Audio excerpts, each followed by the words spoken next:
Join me as I dive deep into the dark secrets of the gambling addiction and the impact it can have on people's mental health. Gambling addiction is massively misunderstood in the world these days. It's seen as a moral failure, or seen as a person being weak-willed, not having willpower. We need to get away from that, these misconceptions, because the consequences of gambling addiction are absolutely devastating, like life-changing for the worst. The biggest challenge around it is the lack of awareness, and like I've just said, the lack of understanding of gambling addiction.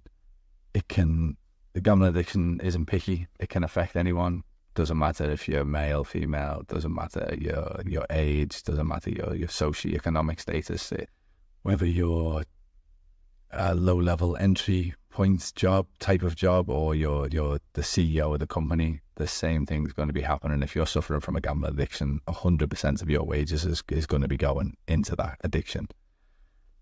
I know that was always the case for me. 100% and then some. Whatever other money you could get your hands, whatever other money you could borrow, beg or steal, and then you're just playing catch up. Then the cycle begins. The stigma surrounding gambling addiction is that it's something to be really embarrassed about. It's something to be really ashamed of, and people don't talk about it often enough. And if people are suffering from it, they often stay quiet. The shame and the guilt massively outweigh the courage that it takes to come clean, if you like, and talk about what you're struggling with. The gambling industry preys on this. It hopes that people are gonna stay quiet and stay ashamed and be too afraid to talk. It's manipulative tactics. The adverts for gambling are absolutely everywhere. You'll never see an advert for a casino where the person's walking home in the rain because they've lost all the money. All you see is the friends, the family jumping around, all celebrating, all cheers and their drinks together.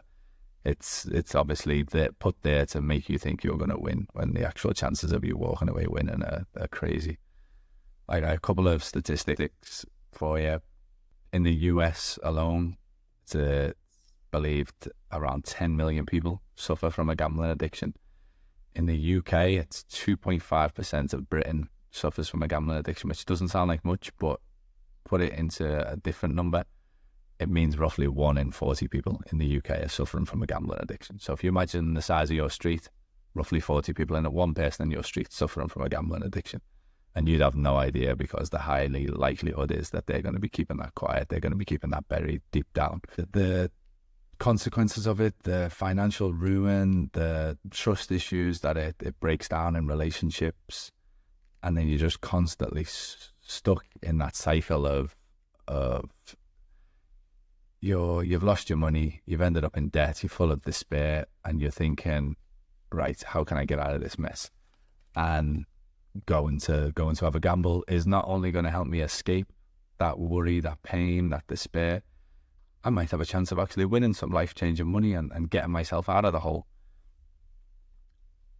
And because you're unaware of the actual addiction taking control of you, even if you were to win, like I was many, many times, you can't walk away.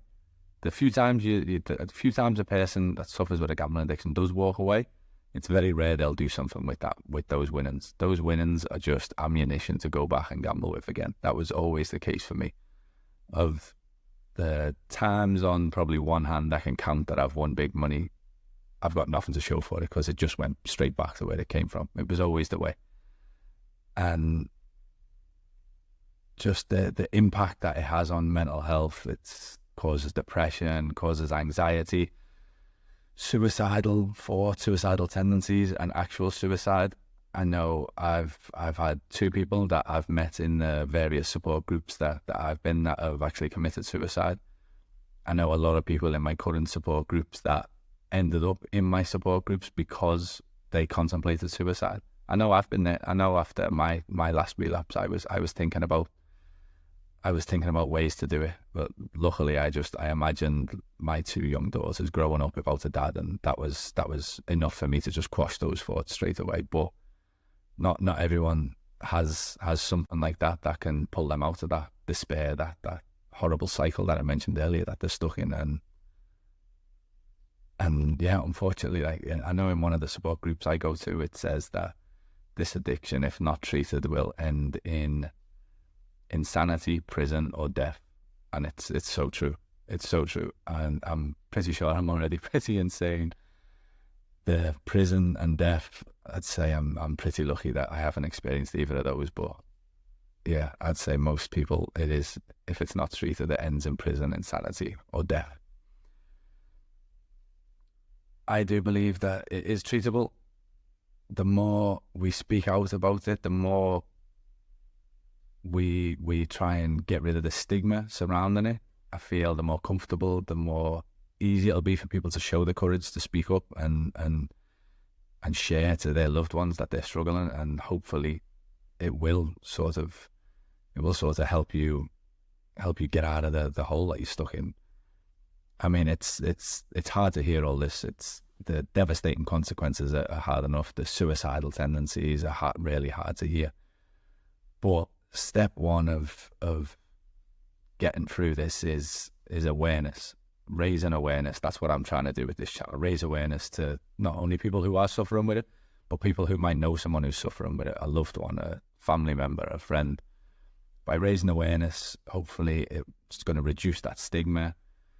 Acceptance for the person who has the addiction, accepting that you have the addiction is the first hurdle that you need to get over. Once you're able to accept it, then you can work on being vulnerable and reaching out for support, asking for help, and start the treatment process that I've been on this last few years. I'm hoping that me sharing my experiences and getting my message out there is going to help somebody. So just please be open, be honest to pick someone that you trust, that you love, that you can come clean to, and please share what you're struggling with.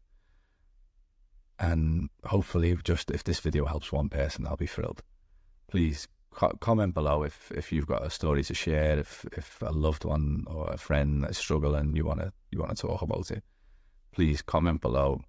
And yeah, thank you for being here with me today. Cheers.